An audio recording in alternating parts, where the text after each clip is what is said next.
আসসালামু আলাইকুম। 20টি গুরুত্বপূর্ণ বাংলা এমসিকিউ প্রশ্ন সমাধান। আজকে পর্ব 4 আমরা আলোচনা করব।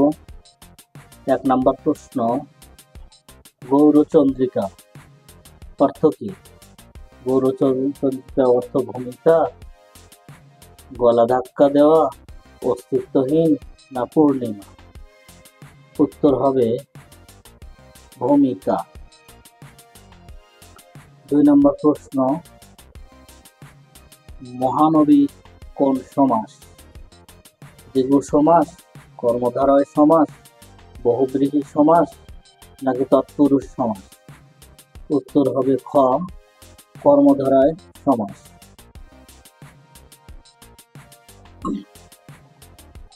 3 নম্বর প্রশ্ন, নিচের কোনটি অশুদ্ধ? অহিংস সহিংস, প্রসন্ন বিষণ্ণ, নিষ্পাপ পাপী না দোষী নির্দোষী? উত্তর হবে ঘ, দোষী নির্দোষী। সুশিক্ষিত লোক মাত্রই সশিক্ষিত উক্তিটি কার? 4 নম্বর প্রশ্ন, রবীন্দ্রনাথ ঠাকুর, কাজী আব্দুল ওয়াদুদ, ডক্টর লুৎফর রহমান নাকি প্রমোদ চৌধুরী? 4-এর ঘ, প্রমোদ চৌধুরী। লিঙ্গান্তর হয় না এমন শব্দ কোনটি? সাহেব, কবিরাজ, শিক্ষক নাকি সঙ্গী? উত্তর হবে খ, কবিরাজ।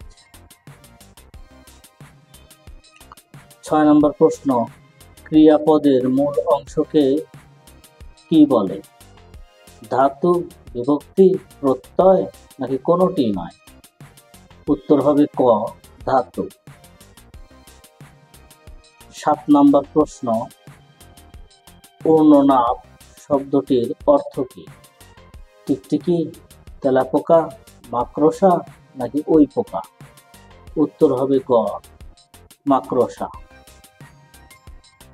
মনীষা শব্দটির সন্ধিবিচ্ছেদ কোনটি? মনস যোগ ঈশা, মনোবিসর্গ ঈশা, মনোযোগ ঈশা নাকি মনো যোগ ঈশা? একটু বানানের পার্থক্য আছে। তো 8-এর ক, মনস যোগ ঈশা। 9 নম্বর, ভানু সিংহ কার ছদ্মনাম? ঈশ্বরচন্দ্র গুপ্ত, কাজী নজরুল ইসলাম, রবীন্দ্রনাথ ঠাকুর নাকি সুকুমার সেন? উত্তর হবে গ, রবীন্দ্রনাথ ঠাকুর। 10 নম্বর প্রশ্ন, নিচের কোন গ্রন্থটি উপন্যাস? সোনার তরী, দোলন চাপা, মানসী নাকি শেষের কবিতা? উত্তর হবে ঘ, শেষের কবিতা। বাংলার প্রথম সার্থক মহাকাব্য কোনটি?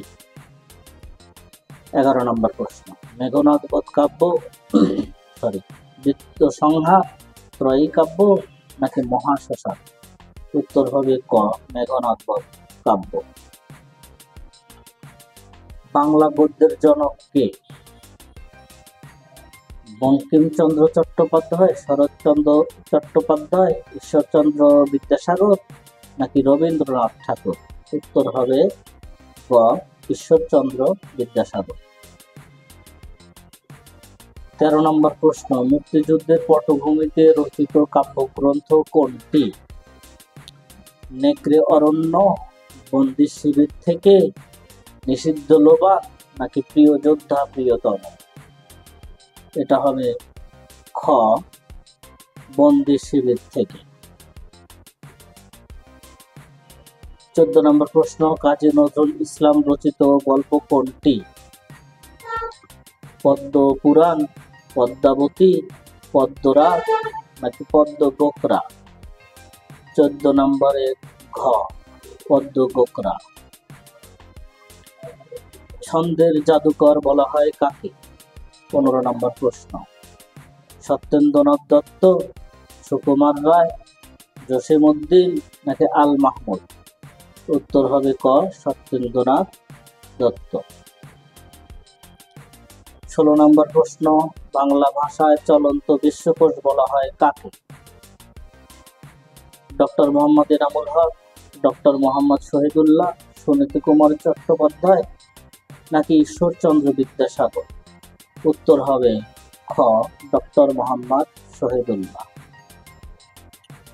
17 নম্বর প্রশ্ন, হেড মৌলবি কোন কোন ভাষার শব্দ নিয়ে গঠিত?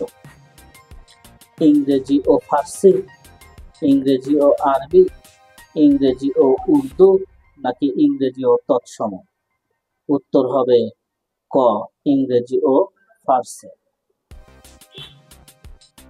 18 নম্বর প্রশ্ন, সমযুক্ত খ কোন দুটি বর্ণের যুক্ত রূপ?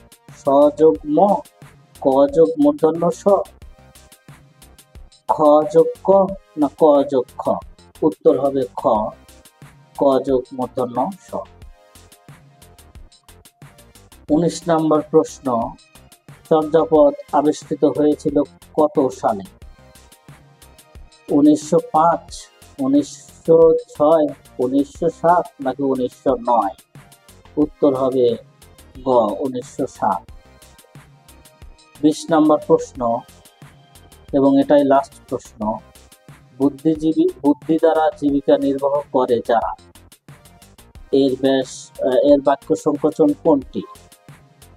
এখানে একটা বানানের তারতম্য আছে এই দুইটার, ক আর গ।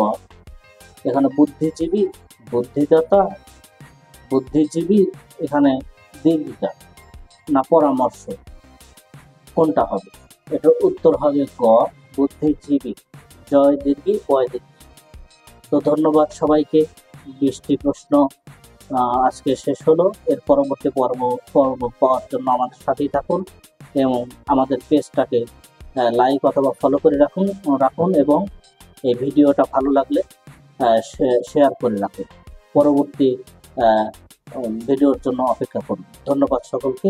আসসালামু আলাইকুম।